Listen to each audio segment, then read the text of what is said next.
In our previous videos, we had studied about the lower Riemann sum or Darboux sum and upper Riemann sum or Darboux sum. Lower Riemann sum is denoted by LPF and upper Riemann sum is denoted by UPF, where P is the partition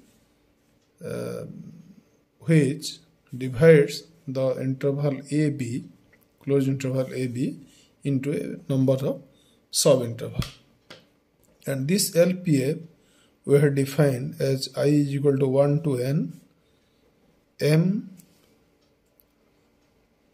I delta xi, where mi was the least value of the function or the infimum of the function in the ith interval, and delta xi is the length of the ith interval, that is xi minus xi minus 1.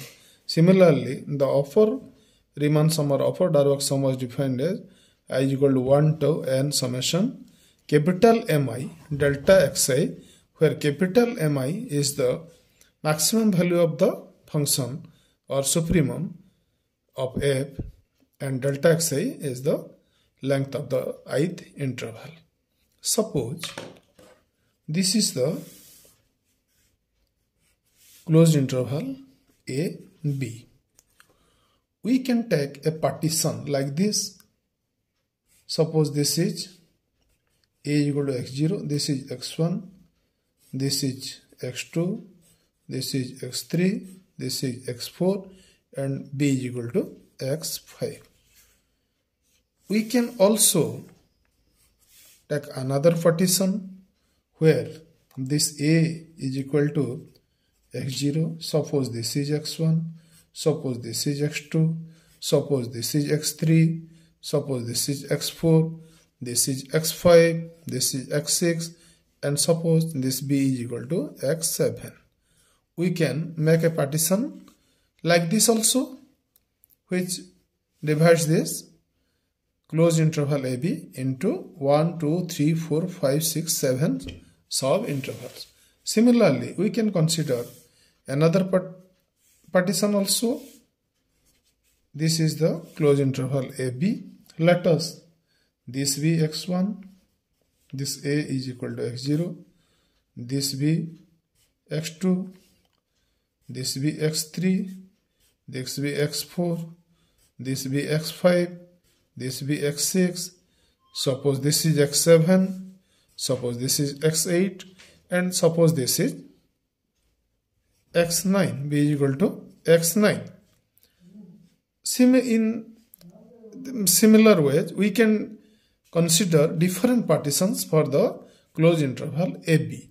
And friends, if this was the curve and we are going to find out the area of the curve, area under the curve, and between the x-axis, this is the x-axis, this is the y-axis, then when this interval AB is divided in different ways into different partitions, taking different partitions, then obviously the area under the curve, and here we knew what was the area when we are considering the lower sum, the area where m1 delta x1 plus m2 delta x2 like this, and when this partition is changed, obviously this m1 will change and delta x1 will change. Here see, this is the delta x1, here this is the delta x1, here this is the delta x1. Similarly, if this is our x1, this is the value of the function here, and when this is the interval, the least value of the function and the maximum value of the function will also differ if we take the partition, different partition, and if different subintervals are considered. So this sum will differ. The lower sum as well as the upper sum will differ when we take different partitions. So A to B, and we write this a bar, taking a bar here, the bar is written here below, and we called this the lower Riemann integral by defining the, if we consider here, we add all these mi delta xi and we get a real number. Suppose we get a number here, one real number r1. Here we get another real number for all the mi delta xi when multiplied and added. We get r2. Here we get the result as r3 where all the mi xi are multiplied and added. We take the sum. So the lower Darboux sum or the lower Riemann sum for different partitions will be different. And if we take the supremum of the lower Riemann sum, then this will be equal to our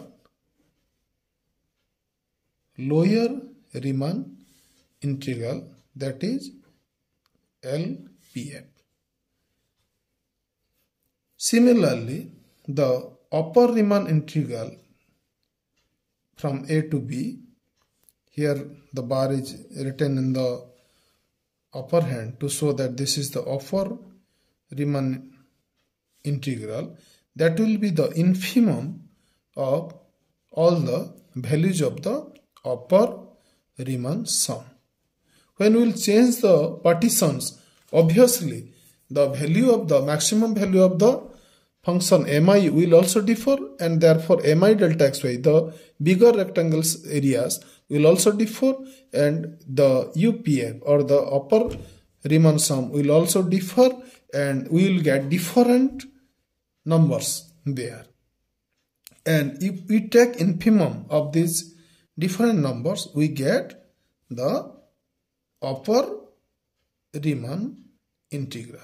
So lower Riemann integral is obtained by taking the supreme